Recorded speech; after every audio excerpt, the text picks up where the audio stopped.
ایک یہ کہتے ہیں کہ بوڑھی خاتون نے اپنی بچی کے پاس کچھ پیسہ رکھوایا ہوا تھا، پھر ان کا انتقال ہو گیا اور وہ بچی عمرے کا ارادہ رکھتی ہے، تو وہ پوچھ رہی ہیں کہ کیا میں اس پیسے سے عمرہ کر لوں تاکہ والدہ کو ثواب ملے، یا یہ ورثاء کا حق ہے؟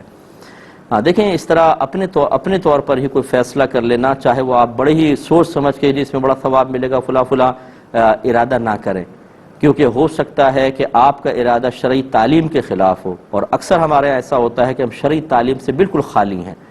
آپ 1,00,000 گھر لے لیں مسلمانوں کے، ان کو ABC بھی اپنے دین کی نہیں آتی ہے، کیونکہ دین سیکھنے کے لیے نہ ہمارا ذہن ہوتا ہے، نہ والدین کی طرف سے تربیت ہوتی ہے، نہ اس کا کوئی اہتمام ہوتا ہے باقاعدہ، نہ خود ہم میں ایسا شعور ہوتا ہے کہ علم دین کو سیکھیں۔ دین ہمارے نزدیک بالکل ایک ثانوی حیثیت رکھتا ہے، ٹائم ملے گا کوئی مسئلہ معلوم کرنا ہے تو کسی مفتی صاحب سے کر لیں گے، ورنہ باقاعدہ دین سیکھنا بھی کوئی ضروری چیز ہے، یہ ہمیں شعور نہیں ہوتا، پھر یہ اس قسم کے فیصلے ہوتے ہیں۔ تو بہرحال یہ بالکل ان کے لیے حرام اور ناجائز ہوگا کہ اس پیسے کو ورثاء کو دینے کے بجائے وہ عمرے میں صرف کر دیں، یہ ورثاء کا حق ہے، اس میں پہلے سب کا حساب کتاب کروائیں، خود اس بچی کا جو حصہ بنتا ہے وہ لے، وہ خرچ کر سکتی ہے، باقی دیگر ورثاء کو دینا واجب ہے۔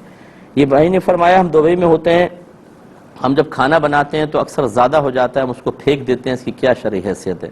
یہ اچھی طرح یاد رکھیں کہ آپ جتنا کھانا پھینک رہے ہیں اس کے ایک ایک ذرے کا آپ کو آخرت میں حساب دینا ہوگا، بشرطے کہ آپ اس کو ضائع کر رہے ہیں۔ ہاں اگر کھانا بنایا آپ نے اور تھوڑا سا بچ گیا اور کوئی جانور ہے، بلی ہے، کتا ہے، آپ اس کو ڈال دیتے ہیں اور وہ اس کو کھا لیتا ہے، یا کسی دوسرے انسان کو دے دیتے ہیں فرض کر لیں، اور وہ استعمال ہو جاتا ہے، پھر تو چل جائے گا، لیکن اس کو اٹھا کے کچرے کے ڈھیر میں پھینک دینا اور پھر وہ ضائع ہو جائے، وہ گندگی میں ملوث ہو جائے، کوئی کھا ہی نہ سکے، نہ جانور وہاں پر ہے کہ وہ کھا سکیں، کیونکہ کتوں کو تو رکھنے نہیں دیتے، مار دیتے ہیں، اور بلیاں بھی اگر ہیں تو وہ پیٹ بھری ہوتی ہیں، ان کو کھلا دیتے ہیں آپ، تو وہ یہ کھانا فالتو جائے، تو یہ آخرت میں اس کا حساب ہوگا۔ اس لیے اتنا کھانا بنائیں جو آپ آسانی سے کھا سکیں، اور اگر بچ جائے تو پھر اس کو اگلے دن استعمال کریں اور نیا نہ بنائیں۔